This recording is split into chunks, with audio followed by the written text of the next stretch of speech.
പുതിയ പിന്നെ സംഭവം അറിയാലോ. കോഴിക്കോട് താമരശ്ശേരി കട്ടിപ്പാറയില് ഫ്രഷ് കട്ട് എന്ന് പറയുന്ന ഒരു അറവ് മാലിന്യ ഫാക്ടറി.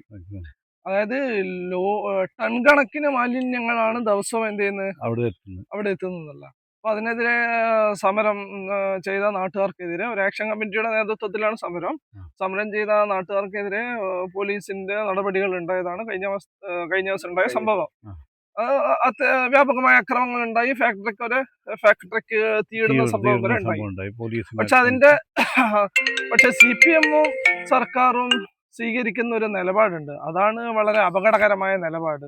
യഥാർത്ഥത്തിൽ MP രാജേഷ് ഇന്നലെ പത്രസമ്മേളനം നടത്തിയിട്ട് പറഞ്ഞത് വെച്ചാൽ എല്ലാ നിയമപരമായ നടപടികളും പൂർത്തിയാക്കിയിട്ടാണ് ഫാക്ടറി പ്രവർത്തനം ആരംഭിച്ചിട്ടുള്ളത്. ചിത്രശക്തികളാണ് നുഴഞ്ഞു കയറി സമരം ചെയ്തതെന്നാണ് CPM-ന്റെയും സർക്കാരിന്റെയും നിലപാട്. യഥാർത്ഥത്തിൽ നിയമപരമായ നടപടിക്രമങ്ങൾ പൂർത്തിയാക്കിയിട്ടില്ല എന്നല്ല സമരക്കാരുടെ ആവശ്യം. പക്ഷെ അതിന്റെ ചുറ്റുഭാഗത്ത് ഒരു മീറ്ററുകൾക്കുള്ളിൽ 100-200 മീറ്ററുകൾക്കുള്ളിൽ പോലും സ്മെല്ല് കൊണ്ട് ആളുകൾക്ക് താമസിക്കാൻ കഴിയുന്നില്ല. ഇന്നലെ ഇപ്പൊ ഒരു വാർത്താ ചാനലില് ഒരു പാവപ്പെട്ട ഒരാള് പറയുന്നുണ്ട്, 50 വർഷം ഞാൻ അധ്വാനിച്ചിട്ട് ഒരു വീടുണ്ടാക്കി, 10 സെന്റ് സ്ഥലവും വീടും. ആ വീട്ടില് 50 വർഷത്തെ അധ്വാനം കൊണ്ട് ഉണ്ടാക്കിയ ഒരു വീട്ടില് കിടന്നുറങ്ങാൻ സാധിക്കുന്നില്ല. പല ആളുകൾക്കും പിന്നെ നല്ല വായു കിട്ടുന്നില്ല. എന്നിട്ട് ഓക്സിജൻ പുറത്തുനിന്ന് കൊണ്ടുവന്ന് ഓക്സിജൻ പിന്നെ ശ്വസിക്കേണ്ട അവസ്ഥ, പുറത്തുനിന്ന് കൊണ്ടുവന്ന് ഓക്സിജൻ ശ്വസിക്കേണ്ട അവസ്ഥ എന്നിവരെ അയാൾ പറയുന്നുണ്ട്. അപ്പം അങ്ങനെ 1000-ഓളം ആളുകളാണ് സമരത്തിൽ പങ്കെടുക്കുന്നത് യഥാർത്ഥത്തിൽ. അപ്പൊ അങ്ങനെ 10 സെന്റ് സ്ഥലത്ത് വീട് വെച്ച് താമസിച്ച് ഒരുപാട് കഷ്ടപ്പാടിന് ശേഷം വീടെടുത്ത് താമസിച്ച ആളുകൾക്ക് സ്വന്തം വീട്ടിൽ കടന്നിറങ്ങാൻ പറ്റാത്ത സാഹചര്യമാണ്. 100 മീറ്റർ ഇപ്പുറത്ത് മാസ്ക് ഇട്ടിട്ട് പോലും അരമണിക്കൂർ നിൽക്കാൻ പറ്റില്ല. അപ്പൊ യഥാർത്ഥത്തിൽ ഈ പിന്നെ ഫാക്ടറിന്റെ വികസനത്തിനൊന്നും ആരും എതിരല്ല, അല്ലെങ്കിൽ ഈ അറവ് മാലിന്യമൊക്കെ സംസ്കരിക്കപ്പെടണം. പക്ഷെ അതിനൊരു സർക്കാർ ഒരു പദ്ധതി കാണണം. ജനങ്ങള് കൂടുതൽ താമസിക്കാത്ത പ്രദേശങ്ങൾ, സ്ഥലങ്ങൾ കണ്ടെത്തണം. അത് പിന്നെ സർക്കാർ കമ്പനികൾക്ക് നൽകണം. അങ്ങനെ അല്ലെങ്കിൽ സ്ഥലം ഏറ്റെടുക്കണം. ഇത് ജനങ്ങൾ തിങ്ങിപ്പാർക്കുന്ന സ്ഥലങ്ങളില് അല്ലെങ്കിലും മീറ്ററുകൾക്കുള്ളിൽ ജനങ്ങൾ താമസിക്കുന്ന ഒരു സ്ഥലത്താണ് ഫാക്ടറി.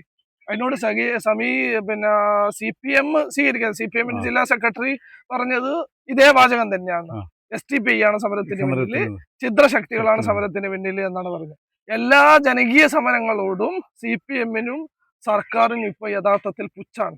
അവര് നടത്താത്ത എല്ലാ സമരത്തോടും അവർക്ക്. ഇതാണ് ബംഗാളിലും CPM തകരാനിടയായ കാരണം.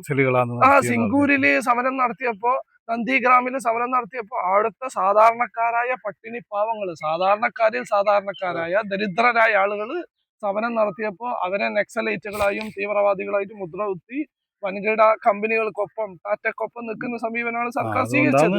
നഷ്ടപ്പെട്ടത് അന്ന് തുടങ്ങിയ CPM-ന്റെ പതനം പിന്നെ അവിടെ ബംഗാളില്. അതേ മാതൃകയിലാണ് കേരളം പോകുന്നത്. കേരളത്തെ കൊണ്ടുവന്ന് അതേ മാതൃകയിലാണ്. അതിന്റെ ഉത്തമ ഉദാഹരണമാണ് രാജേഷ് ഇന്നലെ സംസാരിച്ചെന്നുള്ളത്. മറ്റ് വികസന പ്രവർത്തനങ്ങൾക്ക് ഭൂമി ഏറ്റെടുക്കുന്നത് പോലെയും അല്ലെങ്കിൽ ആ വികസന പ്രവർത്തനങ്ങൾ കൊണ്ടുവരുന്ന പോലെയല്ല.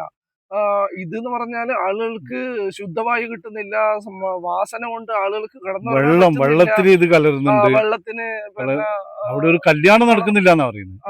അത്തരം ദൂരവ്യാപകമായ ഫലങ്ങളാണ് ഉണ്ടാവുന്നത്. അതിനെതിരെയാണ് സമരം ചെയ്യുന്നത്. അപ്പൊ ആ സമരത്തിനെതിരെ ഇപ്പൊ പ്രതിപക്ഷത്ത് CPM ആണെങ്കിൽ എന്തായിരിക്കും അവസ്ഥ? പ്രതിപക്ഷ ഈ ഫാക്ടറി അവിടെ ഉണ്ടാവില്ല, പണ്ടേ പൂട്ടി പോയിട്ടുണ്ടാവില്ലേ?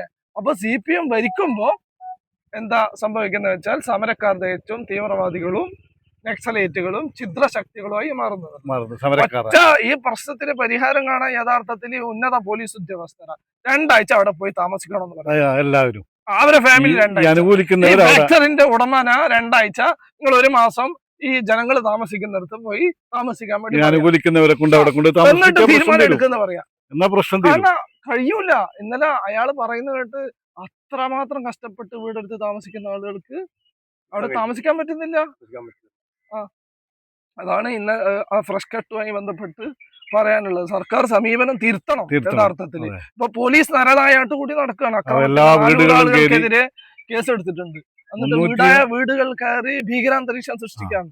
നമ്മളെ എ കെ ആന്റണി സർക്കാർ മുത്തങ്ങയിൽ നടപ്പിലാക്കിയ പോലെ യഥാർത്ഥത്തിൽ Yes, ഒരു പോലീസ് അതാണ്, നരനായിട്ടാണ് അതാണ്. നടക്കുന്നത്. നടത്തിക്കൊണ്ടിരിക്കുന്നത്. അതിന്റെ ഒരു അക്രമത്തിന്റെ പുറകിൽ. ഒന്നാം പ്രതി ഒരു CPM DYFI ഡിവൈഎഫ്ഐ നേതാവ്, കാരണം ആ നാട്ടുകാരനാണ്, അയാൾ ഈ സമരത്തോടൊപ്പം ഉണ്ട്.